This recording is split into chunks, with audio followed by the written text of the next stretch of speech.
Tiago, capítulo 1, verso 12 ao verso 15. Bem-aventurado o homem que suporta com perseverança a provação, porque depois de ter sido aprovado, receberá a coroa da vida, a qual o Senhor prometeu aos que o amam. Ninguém, ao ser tentado, diga: sou tentado por Deus, porque Deus não pode ser tentado pelo mal, e Ele mesmo a ninguém tenta.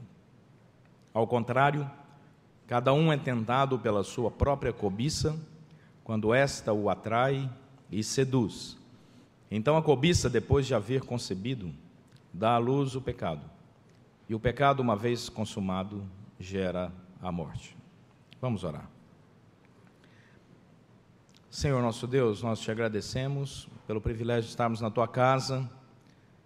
E o que aqui fazemos, Senhor, nesta manhã é para a honra e glória do Senhor, porque reconhecemos a tua graça, o teu cuidado, o teu imenso amor por nós. E pedimos agora, em nome de Jesus Cristo, que o Senhor fale aos nossos corações pela obra do teu Santo Espírito, para a glória do Senhor, em nome de Jesus Cristo. Amém. Quando eles iam construir barcos, na época em que se usavam os barcos à vela, eles eram construídos de madeira. E era necessário que o mastro principal do barco fosse bem resistente, porque a velocidade dos ventos, a força dos ventos, iria bater naquele barco e ele, sendo levado, conduzido por vela, precisava que aquele mastro fosse forte o suficiente. Então, o que eles faziam? Como eles escolhiam a madeira para ser usada no mastro principal, na época? Eles iam para as montanhas e olhavam as árvores no alto das montanhas. E percebiam as árvores que eram atingidas por vento o tempo todo. Eles observavam aquelas árvores que estavam expostas aos ventos mais fortes o tempo todo.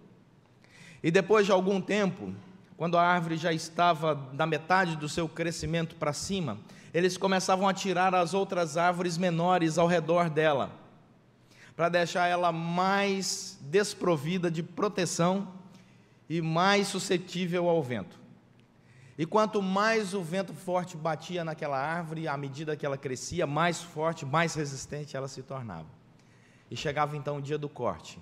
E eles cortavam aquela árvore com toda tranquilidade, porque sabiam que ali ela tinha sido forjada pelas circunstâncias naturais para ser um bom mastro, que iria aguentar rajadas de vento em alto mar o tempo todo. Às vezes nós passamos por provações, por dificuldades, por momentos em que olhamos para a nossa história e sentimos esse vento forte batendo na nossa vida.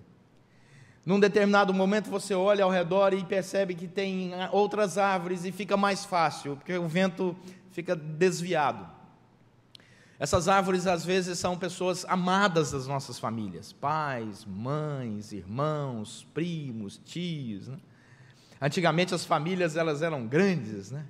Famílias tinham 12 filhos, 14 filhos, né? Era um espetáculo, era um time de futebol inteiro, né? Aí, com o passar do tempo, a economia foi mudando a cabeça das pessoas e hoje as pessoas têm cada vez menos filhos. As famílias estão se tornando menores. As amizades também estão se tornando, né, menos numéricas. E os ventos continuam vindo, batendo e batendo.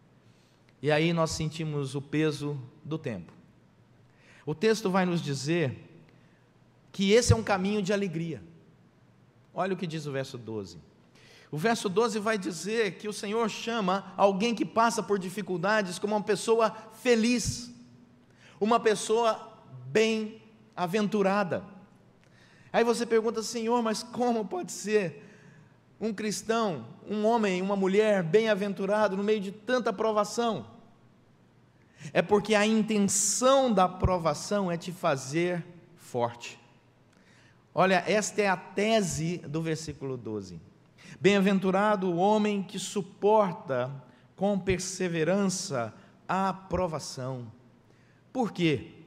Porque depois de ter sido aprovado, receberá a coroa da vida, a qual o Senhor prometeu aos que o amam. Essa é a tese, essa é a promessa, esta é a visão correta. É a perspectiva que Deus deseja de cada um de nós. Quando nós passamos por provações, por momentos difíceis, temos que nos sentir fortalecidos no Senhor e com alegria, provados. Obrigado, Senhor, porque nós sabemos que esse é um caminho de sabedoria. É exatamente isso que Tiago fala aqui para nós. Se você observar o versículo 5 em diante, ele fala que o caminho da sabedoria passa por uma relação íntima com Deus. No momento da provação, se você quer se fortalecer, busque sabedoria no Senhor. Busque as palavras certas no Senhor. Busque as atitudes certas no Senhor. Não naquilo que você acha, não naquilo que você pensa, não naquilo que outras pessoas dizem, mas no que a palavra do Senhor diz. O que a palavra do Senhor diz.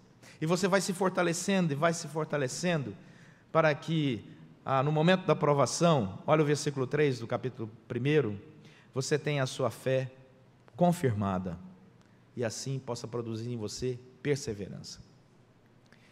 Perseverança. Muitas famílias estão sendo desfeitas no Dia dos Pais, nós pensamos nas famílias, por falta de perseverança. É muito mais fácil não ser perseverante. É muito mais fácil abandonar o caminho dos relacionamentos. Mas não é isso que Deus deseja. Então a palavra do Senhor vai dizer que esse caminho é um caminho em que existe uma armadilha. É quando nós confundimos provação com tentação. São duas coisas completamente diferentes. E é interessante porque a palavra grega é a mesma. Você tem que analisar o contexto para entender a tradução. É uma das palavras mais difíceis quando você se debruça no grego para traduzir, é esta palavra. Porque ela pode em um momento significar tentação, em outro momento significar provação. E você vai dizer, mas qual é a diferença? A diferença é o que te faz, de fato, resistente. Você tem que entender que existe uma armadilha no caminho da provação. E a armadilha no caminho da provação é confundir provação com tentação. E é isso que Tiago vai dizer aqui. Ninguém, versículo 13, ao ser tentado, diga, sou tentado por Deus, porque Deus não pode ser tentado pelo mal, e Ele mesmo a ninguém tenta. O objetivo é diferente. A tentação, ela vem para te derrubar. A provação vem para que você possa superá-la e se tornar mais forte.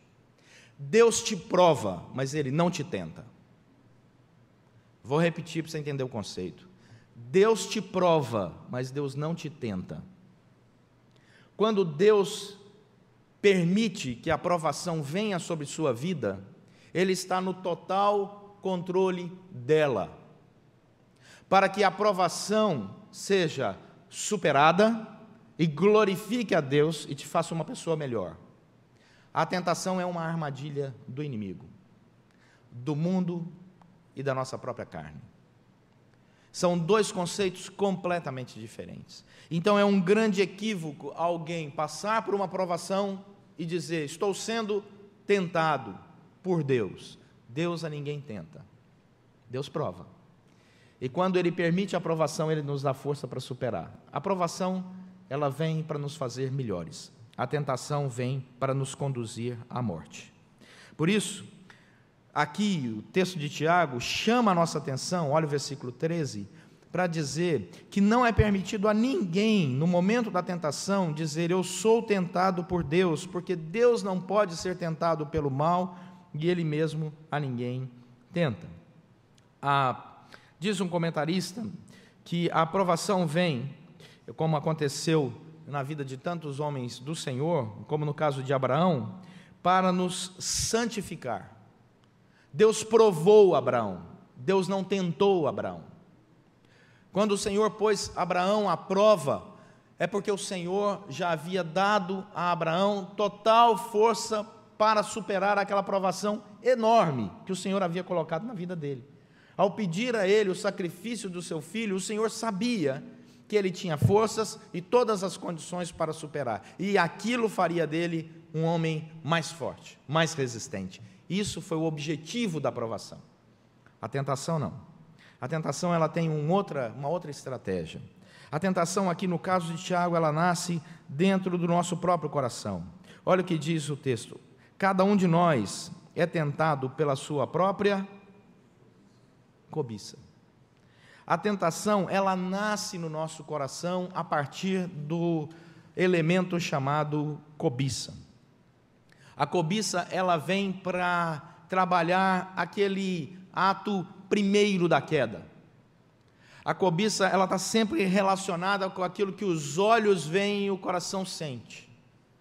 A cobiça estabelece uma relação deturpada. Ela começa a nos conduzir para uma visão equivocada da vida. Ela vem da inveja, dos sentimentos ruins. Ela pode ser uma cobiça por um objeto. Acã, por exemplo, foi tentado por riquezas que ele poderia ver. Algumas pessoas são tentadas porque a cobiça começa a conduzir essas pessoas, porque elas veem tudo na perspectiva da vida financeira. Então, você pega uma coisa que é boa e transforma numa coisa ruim. Isto é tentação. A tentação, ela é a manipulação maldosa daquilo que poderia ser uma bênção. E a cobiça está por detrás dos sentimentos dessa tentação. Então, você olha, por exemplo, a questão financeira. Nós sabemos que dinheiro é uma bênção, quando ele é bem administrado. Mas quando ele é mal administrado, quando a cobiça chega, ele se torna uma tentação, uma queda. Nós sabemos que o sexo é uma bênção. Deus é quem criou. Deus fez homem e mulher, biologicamente diferentes, biologicamente se completam, biologicamente geram filhos de maneira natural, quando essa é a vontade do Senhor. É tão bonito isso, é tão puro isso, é espetacular. Quando você percebe o amor de um homem por uma mulher, a mulher olha para um homem, aquele homem feio, velho, barrigudo, e a mulher diz: meu amor, só Deus para estar nesse negócio. Não é verdade? Só Deus. Eu sinto isso. Às vezes eu acordo, minha esposa diz: como você está linda. Eu olho no espelho e falo: Senhor, misericórdia, que ela continue assim. Não é? É algo divino, é de Deus. O amor, ele não se acaba, ele se aperfeiçoa. Os anos vão passando, é lindo ver um casal já bem idoso, de mãozinha dada, um cuidando do outro, o homem cuidando da mulher, a mulher cuidando do homem, os dois se completam. Isso é de Deus, é natural, é natural. Mas quando você pega o sexo, e a cobiça chega, e o outro vira objeto do meu desejo, e aí tudo acaba, porque a tentação, ela vem para gerar a queda. E aquilo que era bonito, puro, santo, perfeito, se torna objeto de consumo, de queda, de perda, de vergonha, de imperfeição, de violência. Quando aquilo que é natural é trocado por aquilo que não é natural. Violência. Essa é a tentação. A tentação vem para derrubar mesmo, quebrar os padrões. E a palavra do Senhor vai dizer que isso tudo nasce do coração. Problemas financeiros, problemas relacionais, problemas como o rei Acabe, quando ele cobiça, a vinha de Nabote. E é um processo. Dá uma olhada no texto. O texto vai dizer no versículo 14, que cada um é tentado pela sua própria cobiça. Você não pode dizer: não, outra pessoa é responsável pela minha queda. Esse é o equívoco. Nós temos que assumir humildemente diante do Senhor as nossas próprias quedas. Essa é a diferença entre o cristão e o não cristão. O cristão se reconhece pecador. O cristão, ele sabe que não é perfeito. E o cristão assume. Por isso ele pede perdão. Ele se arrepende. Ele chega diante do Senhor e bate no peito e diz: tem misericórdia de mim, Senhor, porque sou pecador. Tem misericórdia de mim, Senhor, porque sou pecador. Tem misericórdia de mim, Senhor. A diferença no juízo final entre cristão e não cristão vai ser estabelecida também para onde o dedo aponta. Quando o Senhor, no grande julgamento, perguntar, por exemplo, de quem é a culpa do seu pecado, o cristão dirá: é minha, Senhor. O não cristão dirá: é de fulano, é de ciclano, é da sociedade, é porque eu fui criado assim, é aquele ali, o meu vizinho, é aquele pastor, a culpa é daquele outro ali. Ele vai apontar para os outros. Esse não herdará o reino dos céus. Esse não herdará o reino dos céus. Então a cobiça, ela vai trabalhando, olha o que diz o versículo 14, e ela nos conduz à tentação, e ela atrai, e ela seduz, diz o versículo 14. Essas palavras gregas são interessantíssimas, porque a palavra seduzir é uma palavra no grego usada para a isca que o pescador colocava no anzol para tirar o peixe da toca. É uma isca especial, não é uma isca qualquer não, era uma isca tão apetitosa. Quem é pescador aqui sabe, né? Às vezes você não está pescando nada, você está, né, em alto mar, no rio, não pega nada, aí você fala assim: já sei, eu vou preparar aquela isca. Você prepara uma isca tão gostosa que dá vontade de comer. Pescador tem esse problema, a gente é meio tenso nisso, né? Porque você prepara aquela isca e joga com a intenção de atrair. Essa é a palavra grega usada aqui. E aí, esta relação, ela é interna, porque ela traz, olha o que o texto diz, ela atrai, ela seduz, e diz o versículo 15, que depois ela é concebida, e ela dá a luz ao pecado. Aí ele se torna manifesto. Aí ele se torna manifesto. Até esse processo, ele está escondido. A partir daqui, ele se torna manifesto. Em outras palavras, quando ele se torna manifesto, já é tarde demais. Deu à luz. A gente diz que quando nasce um bebê, quando nasce um filho, naquele momento nasce uma mãe e um pai. A hora que o bebê nasce, aí agora é que você vai ver. Né? Porque agora a sua agenda de fato vai mudar. Enquanto o bebê está na barriga, a mãe anda com ele para cima e para baixo, e o pai faz compras. Né? Está ali, tranquilo, não, traz isso, traz aquilo. A hora que o bebê nasce, bom, agora, o neném nasceu, agora é que a coisa vai mudar toda a circunstância da sua vida. E graças a Deus por isso. Acaba com a vida da gente. Né? A gente não vai dormir mais, a gente não vai comer mais direito, a gente não vai ter tempo mais para passear, o dinheiro que você tiver para o filho. E sabe o que é interessante? É que geralmente você tem outro. Porque é o amor mais puro, mais belo e é a maior alegria das nossas vidas. Isso é uma coisa espetacular que Deus nos dá, essa relação. Mas no caso do pecado não é assim, porque o pecado, quando ele dá à luz, diz o versículo 15, ele uma vez consumado, gera a morte. Ele não gera outra coisa, não existe outra possibilidade, não existe uma outra saída, o caminho é a morte. A palavra morte no grego é thanatos, separação. Quando o pecado vem, se revela separação, separação por completo. Então, nós precisamos tomar muito cuidado para não confundir provação com tentação. A provação é algo que Deus permite em nossas vidas, porque Ele sabe que vai nos fazer melhores e vai nos conduzir a uma vida mais saudável, fortalecida na graça dEle. A tentação não. Por isso que o Senhor Jesus nos ensinou a orar, dizendo: Senhor, livra-nos e não nos permita cair na tentação. Ele não disse: não nos permita cair na provação. Porque Ele mesmo nos prova. E permite o caminho da aprovação, mas a tentação não. A tentação é algo pecaminoso, nasce, nos conduz, né? Obviamente, nem sempre você, quando tentado, peca. mas a intenção da tentação é essa. Você pode ser tentado e vencer a tentação.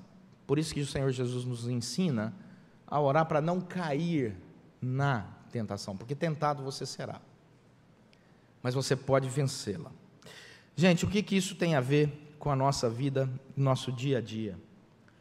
Vamos voltar ao mastro. Vamos voltar àquela árvore plantada lá no topo da montanha. Quando você for provado, quando você passar por dificuldades, quando os ventos baterem mais forte, quando você perceber que as árvores ao seu redor, pessoas queridas que estavam ali te ajudando, começarem a desaparecer, não desanime.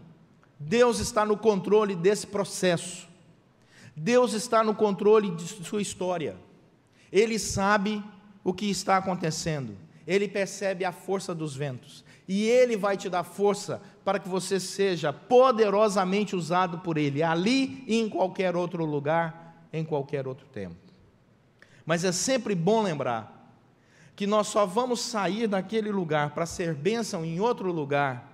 Nós só vamos sair de uma circunstância em que, depois de provados e aprovados, possamos servir ao Senhor em todos os lugares que formos, se tivermos o nosso dedo apontado na direção correta, reconhecendo que a aprovação nos faz fortes e a tentação é uma possibilidade de queda da qual nós devemos evitar que ela prossiga, dê a luz ao pecado e gere essa morte terrível.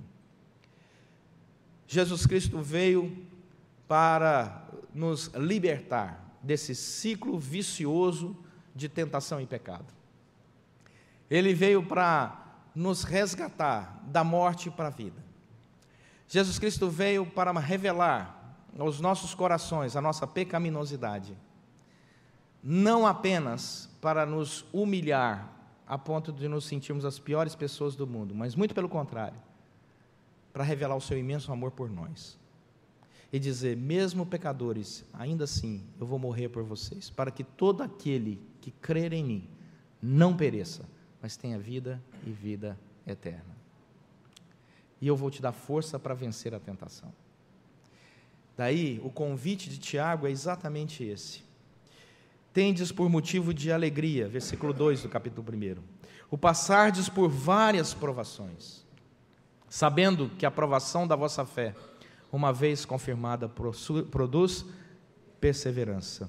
Ora, a perseverança deve ter ação completa, para que sejais perfeitos e íntegros e em nada deficientes. A proposta do Senhor é esse caminho para nós, e Jesus Cristo veio para pavimentar esse caminho, e dizer: não confundam as coisas. Quando for provado, não tema. Quando for tentado, peça ajuda. E reconheça que a tentação nasceu de sua própria cobiça. Não confunda as coisas, porque todas as coisas cooperam para o bem daqueles que amam a Deus. O Deus que nos chamou segundo o seu propósito e graça. Portanto, o que Tiago deixa para nós e para os nossos corações é vida ou morte. Dê uma olhada. Final do versículo 15 diz que a tentação, quando concebida, quando a pessoa cai nela, gera morte. No entanto, a provação, quando você supera todos esses momentos difíceis, elas te conduzem para o receber a coroa da vida. A coroa da vida. Qual é a sua motivação? Vida ou morte? O que você deseja? Qual é o desejo para você? Vida ou morte? Nós precisamos orar e pedir ao Senhor discernimento para entender em todo o tempo a vontade dEle nas nossas vidas e o momento em que estamos vivendo. Que Deus assim nos abençoe para a glória dEle. Amém? Vamos orar.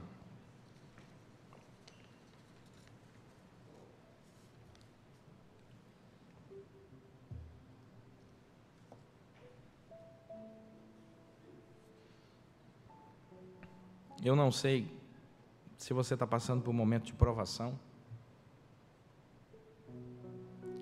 ou se a cobiça tomou lugar no seu coração e você tem sido tentado, ou se você tem sido tentado, mesmo antes da cobiça, num processo de um meio ambiente perturbador. Mas Deus sabe o seu momento e a sua história.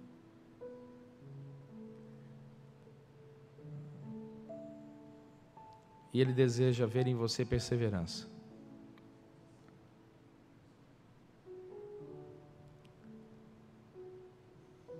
Peça: Senhor, me dê perseverança. E um coração que agrade ao Senhor.